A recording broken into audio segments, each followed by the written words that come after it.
மாநசபை எலெக்ஷன்லையும் நான் நினைக்கிறேன் ஏதாவது தமிழாக்கள் ஒற்றுமையா நின்றா நல்லவன் நினைக்கிறேன். பாராளுமன்றம் போய்க்குள்ள உண்மையாவே மனசை தொட்டு சொல்றேன். மெட்ட கதிரையில மயூரனும் இஞ்சால கௌசல்யாவும் அங்கே மணியண்ணாவும் அங்கே உமாரன் ராசையாவும் இருந்திருந்தால் ஆர் பெரியாள் ஆர் சின்னாள் என்றதை தாண்டி நீங்க கேட்டிருந்தா நீங்க இந்த பேர் சொன்ன அவ்வளவு வரும். மயூரனா இருக்கலாம், கௌசல்யா இருக்கலாம், நான் மூண்டு அங்கே மணியண்ணை உண்டு, உமாரன் ராசையா உண்டு, இன்னொரு ஆளை போடுறீங்கன்னு வைங்க. உங்களுக்கு தெரிஞ்ச ஒரு ஆளு திரு ஜப்னாயின் காரணம் சொல்றபடியா செஞ்சோன்ஸ்ல வைப்போம். இன்னொரு ஆளு நாங்கள் 6 பேரும் போயிருந்தா இதுல ஒரு சும்மா ஒரு பேச்சுக்கு ஒரு கட்சி ஒன்றை கட்டுறமெண்டா இந்த 6 பேரும் ஒன்றா இருந்திருந்தா இதுல யார் பெரியால் யார் சிறியால் அடிபட்டு இருந்தா நான் 6ஆவதா இந்த பேரை போட சொல்லியிருப்பேன். அங்கதான் நீங்க புள்ள விட்டீங்க. உமாரன் ராசையா உன்னோட நான் போன் பண்ணி கழிச்சு நான் தம்பி நான் உன்னை நேரம் காணவே இல்லை வாழ்க்கையில் ஏடாப்பா நான் இதே லைவ்ல சொல்றேன்டா நான் உனக்கு இதை போன் பண்ணி சொல்லோட தான் ஆசைப்பட்டேன். பட் போன் பண்ணி சொன்னா அது உனக்கு முடியல முடிஞ்சிடும். இனியும் இந்த பிள்ளை வரக்கூடாதுன்னு நினைக்கிறேன். அதுக்காக நான் உங்களோட ஆட்சியில வந்து சேர போறதும் இல்லை, நீங்க 2 ஆட்சியில வந்து சேர வேண்டாம். நான் எங்களது கோயிலன் அதாவது ஜேவிபி என்பிபி கோயிலனுக்கும் இதே தான் சொன்னான். தம்பி என்ன சுடாத நான் உன்னை சுடையில நீ உண்டு பாசிட்டிவா சொல்லி அரசியல் செய்ய நான் என்ன பாசிட்டிவா சொல்லி அவன் சொன்னா அவன் நான் சரின்னு சொல்லி அந்த ரெக்கார்டிங் மீறி கடைசி அவர்கிட்ட அறிக்கைக்கு தான் அவர்கிட்ட ரெக்கார்டிங் போட வேண்டி வந்தது. என்ன செய்யறானு தெரியலபடியான். எனக்கு என்ன கவலை என்றால் பார்லிமெண்ட்ல அன்னைய சாப்பிட போய்கள்ல உங்களுக்கு தான் சொல்றேன் மணி அன்னைக்கு உமாரனுக்கு மட்டாக்களும் எனக்கு தெரியும். பட் அங்கஜன் என்ன கோயிலட்ட சொன்ன கட்டுறேன்னு சொன்னவர் காணியில அந்த காசை கொஞ்சம் எடுத்து வெள்ள சனத்துக்கு கொடுக்க சொல்லுங்க, பானை மட்டும் கொடுக்க வேணாம் வந்து டாக்டர் ஐயா வந்து சொன்னார் தம்பி உங்களுக்கு ஒரு மாதத்துக்குள்ள நான் உங்களை திருப்பி எம்எஸ் போஸ்ட்டுக்கு சொன்ன மாதிரி இருந்தால் இப்போ நீங்கள் இந்த இடத்துல இருந்திருப்பீங்க. நான் எம்எஸ் போஸ்ட்டில் எம்எஸ்ஆவே இருந்திருப்பேன். எல்லாரும் முதுகுல ஊத்துனீங்கள். ஆனால் ராமநாதன் அர்ச்சுனா செய்கிற அரசியல்ல யாருக்குமே இது முதுகுல ஊத்து விடாது.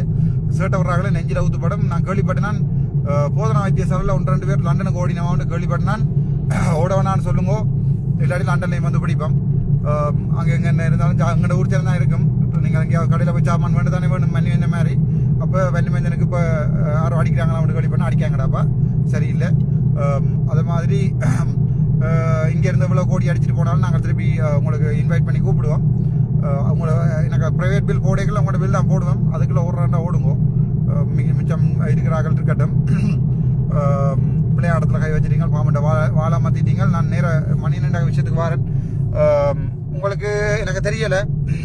நானும் அடுத்த மாநசபை தேர்தலில் நிற்பேன். நான் இன்றைக்கு தான் நியூஸ் வந்திருக்கு. அன்றாண்ட அரசாங்கத்தில் இருந்து சொல்லியிருக்கிறேன். அதையும் சொல்கிறேன். வெரி ஓப்பனும் மாநசபை இல்லையாம், மாநசபையை தூக்க போயினமாம், அரசியலமைப்பு சட்டத்தை மாற்ற போயினமான்னு கேள்விப்பட்டிருக்கேன்.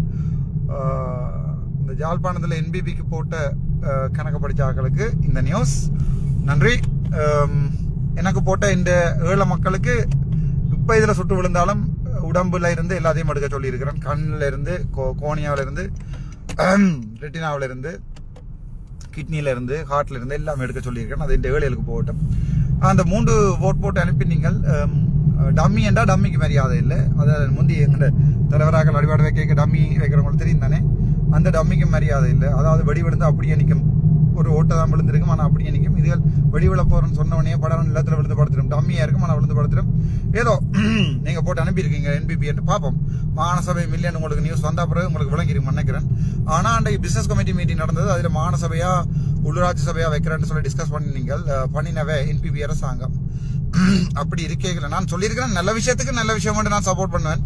அதுக்காண்டி மாநசபையெல்லாம் தூக்கி போட்டு புது அரசியலமைப்பு சட்டத்தில் சிங்கள நாடு மிக சிங்களே என்றால் தமிழ்லே தெரியும் உங்களுக்கு. நீங்க சுட்டில கருவாடாக்கினாலும் சொத்தி போட்டு தான் தலைவர் சரி, வேற டாபிக் போறோம். எனக்கு சரியான கவலையா இருந்தது. மாநசபை இல்லை என்றால் சிக்கல் தான். என்ன எனக்கு நான் மணியண்ணாக்கும் உமாரன் ராசையாக்கும் விடுக்கிற ஓப்பன் அறைகூவல் அண்ணன் நீங்க எல்லாம் வர வேண்டாம் என்ன பார்க்க. நான் ஒருக்கா வந்து கதைக்கிறேன். எந்த மனசுல ஒன்றும் இல்லை. அது மணியண்ணாக்கும் வடிவா தெரியும் என்ன பற்றி. அந்த இந்த ப்ரிஃபெக்ட் எனக்கு அடிச்சிருக்கு. செருப்பு போட்டுட்டு போனதுக்கு மணியண்ணன் எனக்கு அடிச்சிருக்கார் ப்ரிஃபெக்டா இருந்து. அதை விட மணியண்ணன் வேற உமாரன் ராசையா நான் ப்ரிஃபெக்டா இருக்கையில் ஆனால் உனக்கு எங்கே அம்பிட்டு இருந்தா அடிச்சிருப்பேன். நல்ல நான் ஸ்கூல்ல இருக்க நீ இல்லை, நீ பார்த்த ஊத்த வேலையில் நான் மறக்க மாட்டேன். எனிவே 2 பேரோடையும் கதைக்கிறதுக்கு எனக்கு ஆசை. சந்திப்போம். உங்களுக்கு விரும்பினா நான் வந்து கதைக்கிறேன். அன்றைக்கும் மணியண்ணோட அந்த இதில் வடிவாக வச்சு நான் அண்ணா ஏதோ என்ன பேசிட்டு போனதான் ஞாபகம். உங்களுக்கு நான் என்ன புல விட்டுறானோ தெரியல. புல விட்டா லைவ்ல வந்து சொல்லுங்க. உமாரன் ராசை அவங்களோட போன்ல லைவ் இருக்கு தானே, லைவ்ல வந்து சொல்லுறாசா நான் என்ன புல விட்டு நான் இல்லை உண்டாத்தான் நிக்க போறோம்டா நான் ரெடியடா நீங்களே தலைவராக இருங்கோ செயலாளராக இருங்கோ, கட்சி இல்லை பஃப்ரா தான், அதை மாற்றிடலாது. ஏதாவது செய்யறேன்டா ஒன்றை செய்வோம். அப்படி இல்லை நீங்கள் நான் மானசவை கால் பண்ணி நான் தான் வரணுமெண்டா பாரு எப்படி வசதி. Thank you so much doctor Ramanathan.